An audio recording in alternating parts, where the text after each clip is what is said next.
All about that, guys.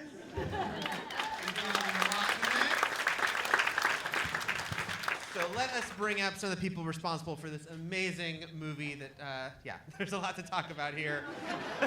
First off, he played Benjamin, or should I say Captain Benjamin, in his breakout role. Please welcome Will Ferrell.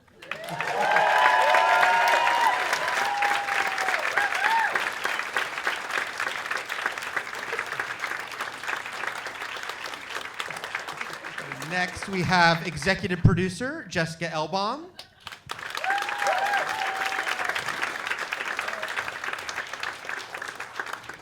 And the screenwriter of A Deadly Adoption, please welcome Andrew Steele.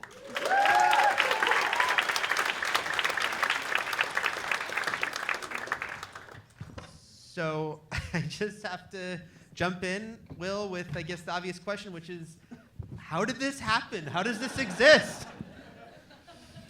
Well, first I'd like to start by saying thank you for everyone has stayed in their seats. No one left, so that's pretty amazing.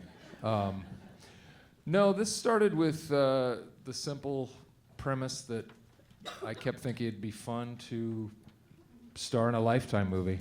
Right? Was there like a moment? There was no moment other than watching Lifetime movies and thinking, oh, that would be great to just put myself in the middle of one, play it totally straight, maybe add another comedian, maybe not. We talked to Kristen Wiig about it. I spoke about it with Jessica and Andrew. They were on board, and Wiig said, I will do that in a heartbeat.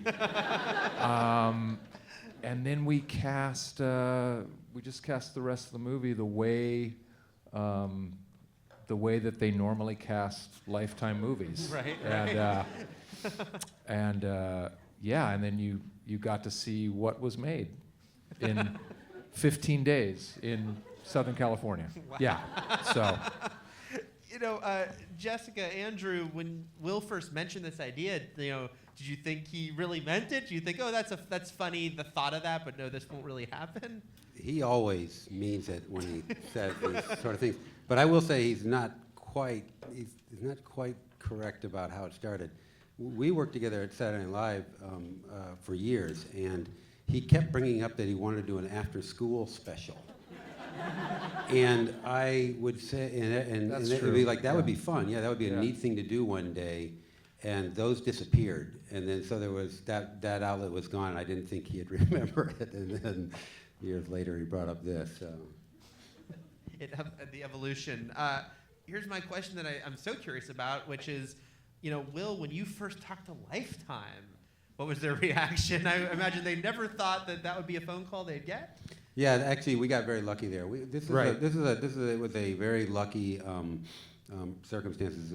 I creative director at Funny or Die. We had a director there named Rachel Goldenberg who actually directed a film for Lifetime through a company called Mara Vista.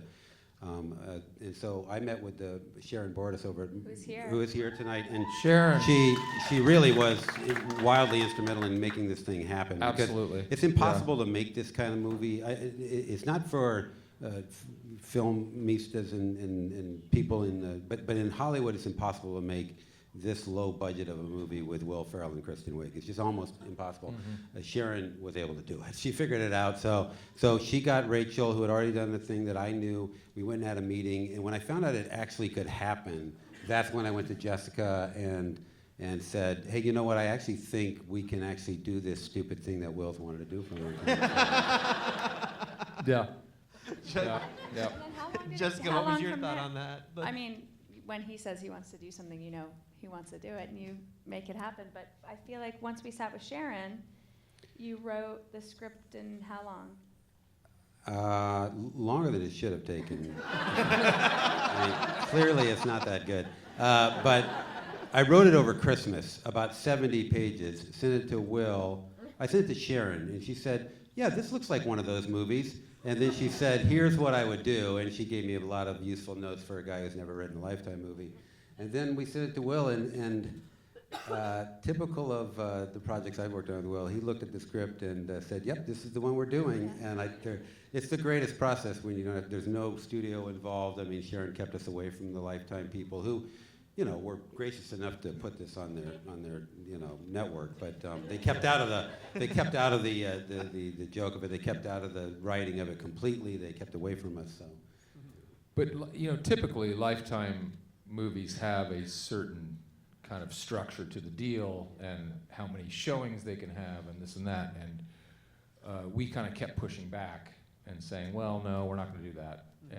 But we understand if it doesn't fit your business model. We Right. totally get it. And we expect you to say no. And they kept saying yes at every step. Much to the chagrin of one of my television agent who literally did not want to do this at all. I kept saying, Martin, it is okay. If it goes away tomorrow, we'll just say thank you very much. We appreciate you even picking up the phone. And then he called me back and he was like, you're not going to believe it. They said yes to this step. Now to the next step. I can't. Well, they're not going to say next. There's no way we're getting past this next step. Okay, they said yes. Okay. And so he was very disappointed that we got to make it. Yeah. You mentioned that Kristen was very enthusiastic when you mentioned to her, but because you said at first you weren't absolutely sure that you'd have another comedian in it, so when did you decide that you did want to have someone else in it and that she was the right person for it? I think we had some initial conversations about how the casting would go, whether I would just be plopped into the center of a cast of unknown people for the most part, unknown actors. But I think we just had an incidental conversation with Wiig at something where we said, by the way, we're thinking about this. Would you want to play my wife? She said, yes. I don't even have to know. Just tell me when. And she kept following up. Like, and she I'm kept free in August following and up, September. which is the beauty of Kristen Wiig. And we kept saying, like, we're not going to get paid at all. And there's probably not going to be. Maybe there'll be breakfast served, and that's about it. You'll be dressing in your car. And she said, And that's why, Kristen Wiig's a genius. She'll do something like that and not even think twice. And, we got to make this thing that was kind of, it's a perfect example. It's one of my favorite things I've ever made, of all the things I've made. Partly because it completely baffled at least 50%, probably more like 80% of the audience. And I'm sure you were sitting in here tonight going, what is going on? And then you caught up with it, and it was that slow build of like, oh, now I understand what they're doing. But we were talking about it at dinner tonight. I need to get these two reviews. There was a review from a television critic of the New York Times who was so, I don't even know why he put his name on the review, but he said, I don't know what I just watched. I don't know, is it supposed to be satirical? Is it supposed to be real? If it's real, Will Ferrell is a terrible actor. If it's supposed to be funny, it's not that funny.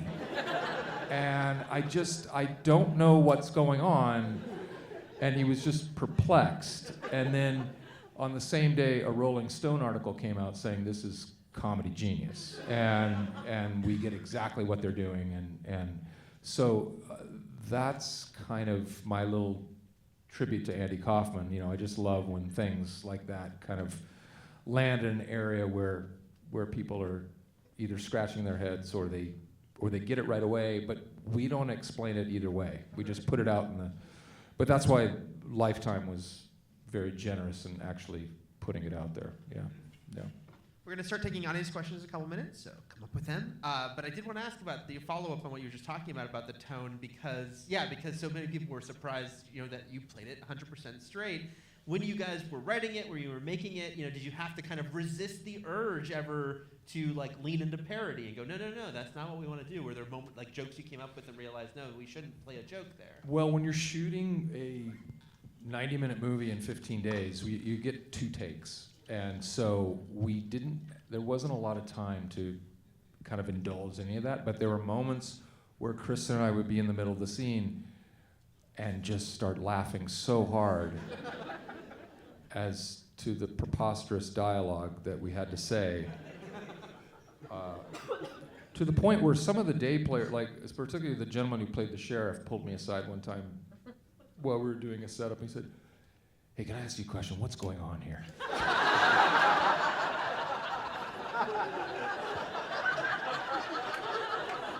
And I said, what do you mean? I was like, what is this? What are we doing? What are we doing here?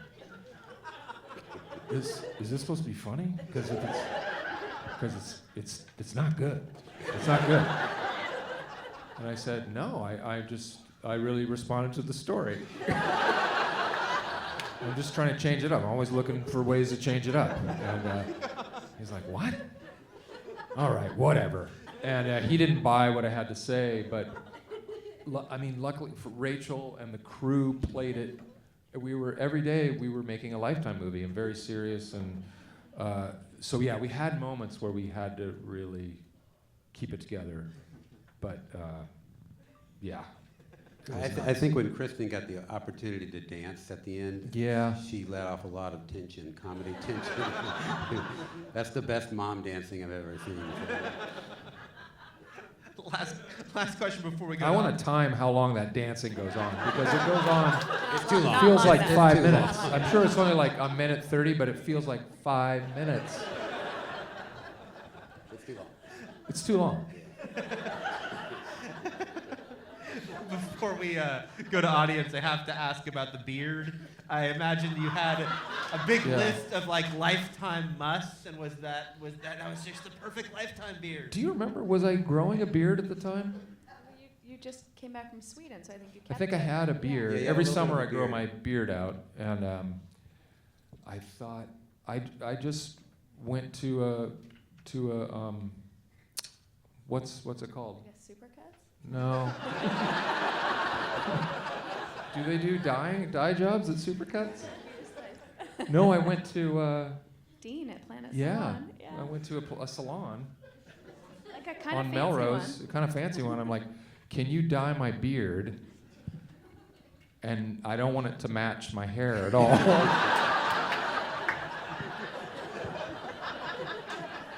It's a little bit of my tribute to Chuck Norris. It's a Chuck Norris look.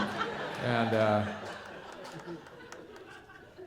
then, and then we just side parted my hair, which it's my real hair. It's not a wig. And that was Robert Benson's look. Yeah. It's a beautiful look. Which you can imagine showing up on a set, and you're looking at me looking like that. You're immediately thinking, what is this move? Yeah, what's going on here? Yeah. It's perfect. Start taking audience questions. It's a little hard to see you guys out here, but I can see some raised hands. I see someone right ahead there with like a bluish shirt. Yeah. What is your favorite Lifetime movie? Oh, I couldn't even tell you. I'm not like an aficionado. You know, I would only, stop on Lifetime till the commercial came up and watch a 5-minute chunk and then change the channel. So I couldn't even tell. I don't even know titles of Lifetime movies. A Deadly Adoption is my favorite Lifetime movie. Yeah. But no, I don't even know. Yeah. Yeah, Sharon gave me, I think 6 of them, and I watched 4 of them. So that was enough. Yeah. How did you settle on A Deadly Adoption, by the way, is the title? Did you have a bunch Actually, I think, again, Sharon had brought to us a story about that was that pulled from the headlines. Something about this sort of a situation in adoption. I don't know where A Deadly Adoption, I don't remember that.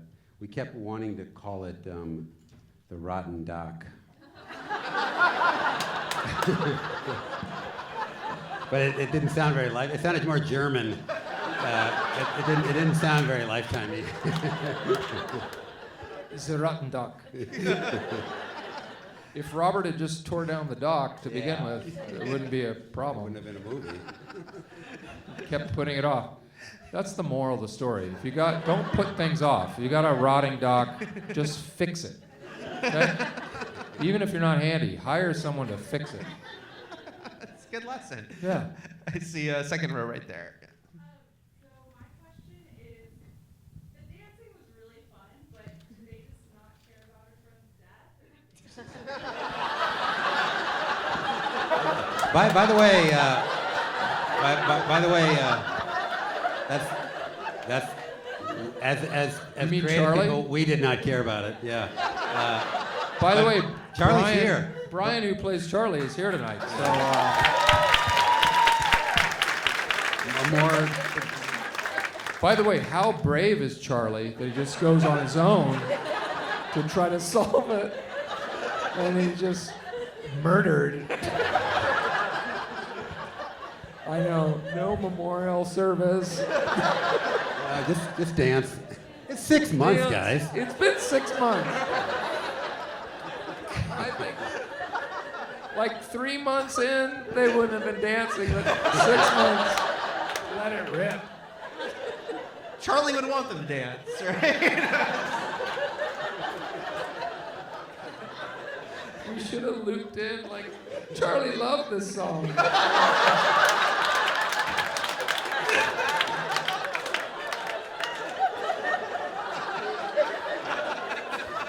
That's a good point. That's a really good point.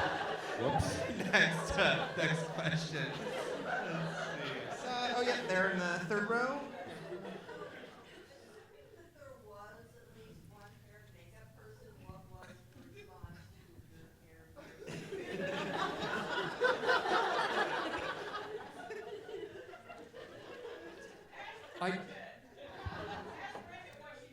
Bridget, what did you think?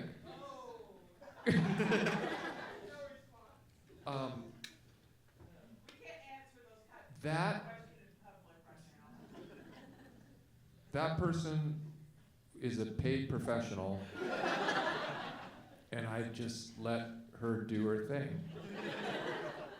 So she was good with it. Yeah. I think we had an issue with the hair and makeup, didn't we? There was one little thing. I mean, not to talk, kind of. Someone didn't quite get the aesthetic, I think.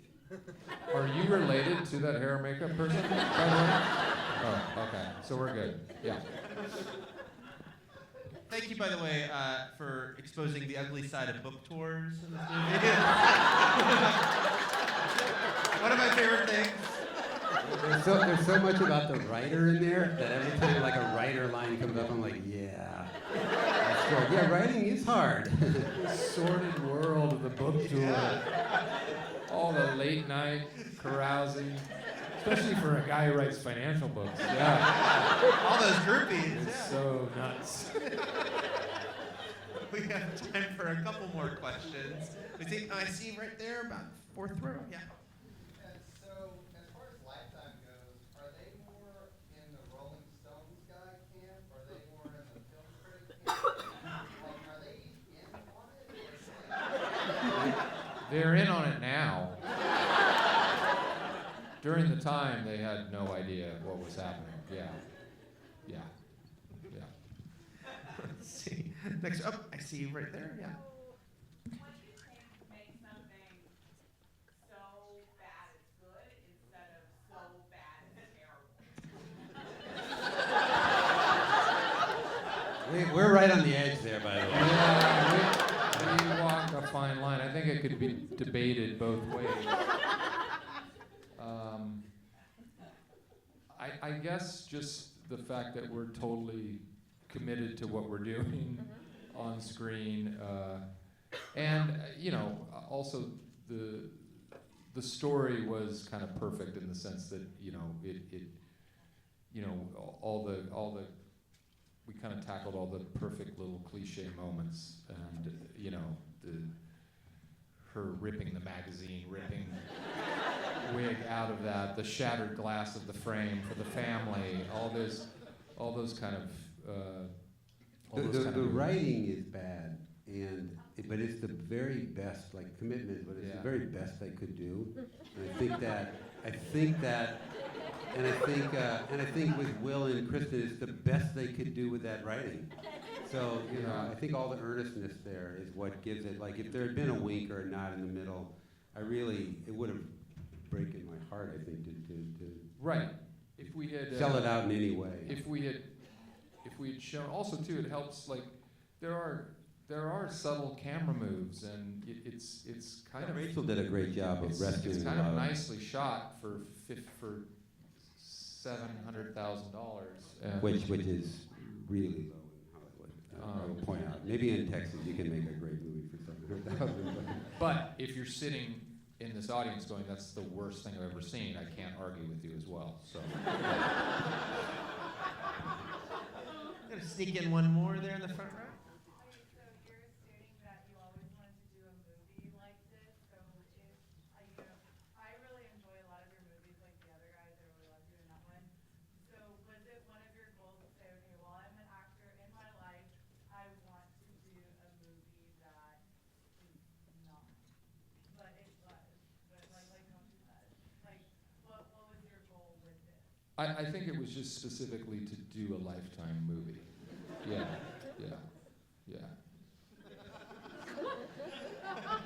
you think you'll make another Pussy in Pain film? You're referring to Lifetime movies, right?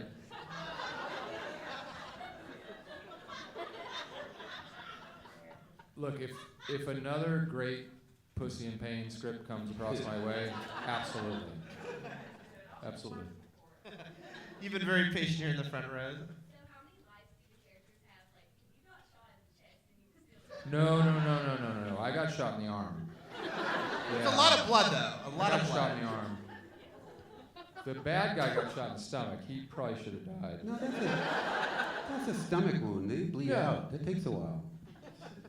I got shot in the arm and it put me down for a while. I lost a lot of blood, but then I was able to steer the boat and I don't know if it was jump the off a bridge. getting choked or the punch. It's a combination, but Kristen went right out.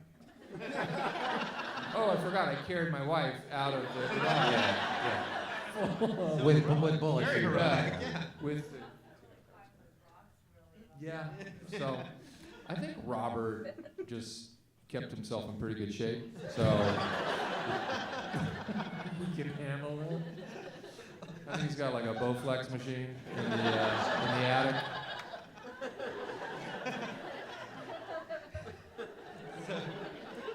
Before we wrap up, I have two things I wanted to ask about.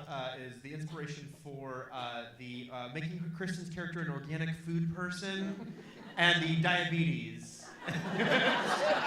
So yeah, again, I think I was on to all of that, like watching these Lifetime movies. There are a lot of tropes that I love. I do love. They do try to sort of William Sonoma up their women and give them aspirational things. Sharon was very helpful in that regard too. I think she said the diabetes would be the perfect, time clock and then I think the organic farming is just something. Andrew, what is the full word? Oh, Cut- Yeah, Will, I was going to ask if you could still say Yeah. that. Yes, one of the- Diabetic. Wow. And let's hope we're not making fun of diabetics here. That is so totally not the intent here. Was that more than 2 takes, Will, saying that part? I don't think so. I think he nailed Oh, it. I think I had rehearsed that enough in my Yeah. head. I think you knew that was coming for days. Yeah. Yeah, you're like, That was a big scene. I got it. That was the ending scene, yeah. Yeah, one more thing though, I do thank all of you for indulging us because this is a very selfish project. So.